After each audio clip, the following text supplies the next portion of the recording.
स्वागत करती हूँ आप सभी का मेरे चैनल सरकारी नौकरी वैकेंसी में। और आईबीपीएससी की तरफ से जो है आपकी काफ़ी वेरियस पोस्ट आ चुकी है। हम यहाँ पे पीओ की बात करने वाले हैं। तो चलिए वैकेंसी को, नोटिफिकेशन जो आ गया वैकेंसी का, उसे पढ़ते हैं, समझाती हूँ आपको किस तरह से रहने वाला है। बट उससे पहले अगर आपने मेरे चैनल को अभी तक सब्सक्राइब नहीं करा है तो कर लीजिए, क्योंकि मेरे चैनल पर गवर्नमेंट जॉब से रिलेटेड अपडेट्स वैकेंसीज आती रहती हैं।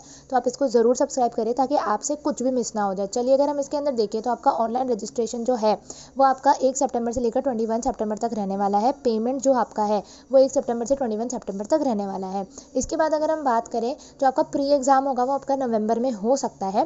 और इसके अंदर ऑनलाइन एग्जामिनेशन के लिए जो कॉल लेटर आएगा वो नवंबर दिसंबर तक आ जाएगा। ये टेंटेटिव है, लेकिन आप जैसे ही नवंबर स्टार्ट हो जाए तो आप इनकी जो वेबसाइट है उसके ऊपर बने रहिए। आप देख सकते हैं ग्रुप ए ऑफिसर्स के लिए यहाँ पे scale 1 and officer assistant multipurpose की पोस्ट है। आप देख सकते हैं जो मल्टीपर्पज़ की जो पोस्ट है यहाँ पे, ये फ्रेशर कैंडिडेट्स के अंदर है। इसके अंदर सिर्फ आपके 2 एग्जाम्स होंगे, एक आपका प्री होगा, एक आपका मेंस होगा। इसके अंदर आपको इंटरव्यू नहीं देना पड़ेगा। लेकिन अगर आप देखते हैं थर्ड पोस्ट यानी ऑफिसर स्केल 1 की, तो इसके अंदर आपका प्री होगा, आपका मेन्स होगा और इसके बाद आपका इंटरव्यू भी होगा। तो आप उसके अकॉर्डिंग प्लान कीजिए, उसके अकॉर्डिंग आपकी एलिजिबिलिटी मैं आपको आगे बताऊंगी आप किसके लिए एलिजिबल है। अगर आपके पास में एलिजिबिलिटी है तो आप ज़रूर उस पोस्ट के लिए अप्लाई कीजिए।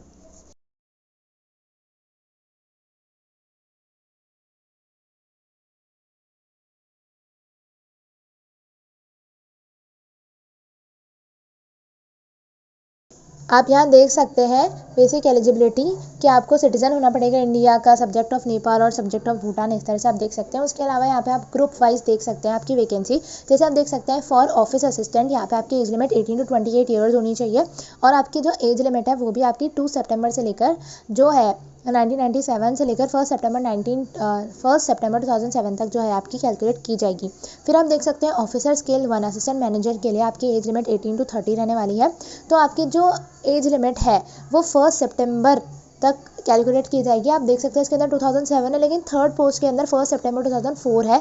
तो आप इसको चेकआउट कीजिए, हर एक के अंदर जो एज लिमिट अलग अलग है उसके हिसाब से अलग अलग रहने वाली है। ऑफिसर स्केल मैनेजर के लिए आपकी 21 से लेकर 32 ईयर्स के बीच में रहने वाली है। Officer scale third senior manager के लिए आपके 21 से लेकर 40 ईयर्स के बीच में रहने वाली है। इसके अलावा अगर हम थोड़ा सा और स्क्रॉल करते हैं तो हम यहाँ पे देख सकते हैं कि एज रिलैक्सेशन किस तरह से दिया जाएगा। SC/ST के लिए 5 ईयर्स का है, OBC नॉन क्रीमी लेयर के लिए 3 ईयर्स का है और PWBD जो कैंडिडेट्स हैं उनके लिए 10 ईयर्स का है। और जो पोस्ट ऑफिसर्स के जो एक्स सर्विसमैन होंगे उनके लिए 5 ईयर्स का है। तो आप एज रिलैक्सेशन भी अपनी कैटेगरी के अकॉर्डिंग चेकआउट कर सकते हैं।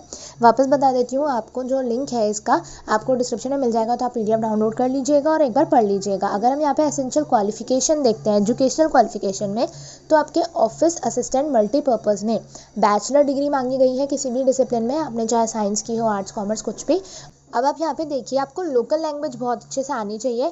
तो आप जिस भी जगह अप्लाई कर रहे हैं मेक श्योर कीजिए आपको वहाँ की लोकल लैंग्वेज आती है, नहीं तो फिर आपको लोकल लैंग्वेज टेस्ट देना पड़ेगा। अगर आप कहीं और अप्लाई करते हैं और वहाँ की लोकल लैंग्वेज आपको नहीं आती है या फिर आपने अपने स्कूल या फिर कॉलेज में नहीं पढ़ी है, तो इसके अंदर आप देख सकते हैं किस पोस्ट पे रहेगा। आप यहाँ पे मैंने यहाँ पे लिख दिया है कि जो 1 सितंबर है उस हिसाब तक जो आपका लास्ट डेट ऑफ रजिस्ट्रेशन रहने वाला है वो 21 तक रहने वाला है, 1 सितंबर से लेकर 21 सितंबर तक। तो आप उसको चेकआउट कर लीजिएगा। साथ ही जितनी भी वेरियस पोस्ट है उनके लिए एजुकेशन क्वालिफिकेशंस पे आप देख सकते हैं। ऑफिसर स्केल 1 के लिए यहाँ पे बैचलर डिग्री मांगी है, जिसके अंदर आपको प्रेफरेंस दिया जाएगा अगर आपने एग्रीकल्चर कर रखा है, horticulture, forestry, animal husbandry, veterinary science, agriculture engineering, pisciculture, agriculture marketing, अगर आपने ये सब कर रखा है तो आपको प्रेफरेंस दी जाएगी। इसके अंदर आपको कंप्यूटर की नॉलेज भी आनी चाहिए और लोकल लैंग्वेज तो सबके अंदर कंपलसरी है ही।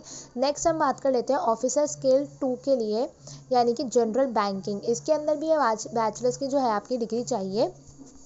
चलिए अब यहाँ पे हम देख लेते हैं ऑफिसर स्केल 1, 2 एंड 3 के लिए यहाँ पे आपको 175 रुपीज़ विथ GST सब इंक्लूड है वो देना पड़ेगा, या फिर 180 rupees inclusive of GST of all others.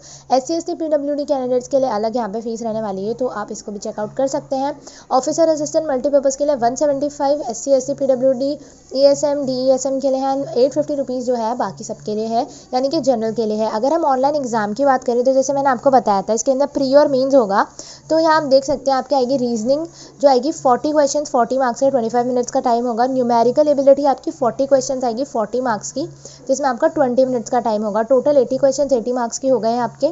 और फिर इसके बाद आपका मेंस का एग्जाम होगा, एंड फिर अगर आप एलिजिबल है इंटरव्यू वाली पोस्ट के लिए तो उसमें आपका इंटरव्यू भी होगा। मेरे चैनल को बिल्कुल सब्सक्राइब करना बिल्कुल मत भूलना, क्योंकि इससे आपको गवर्नमेंट जॉब के बारे में पता चलेगा, साथ ही आप अपडेट रहोगे और गवर्नमेंट वैकेंसी को भर पाओगे।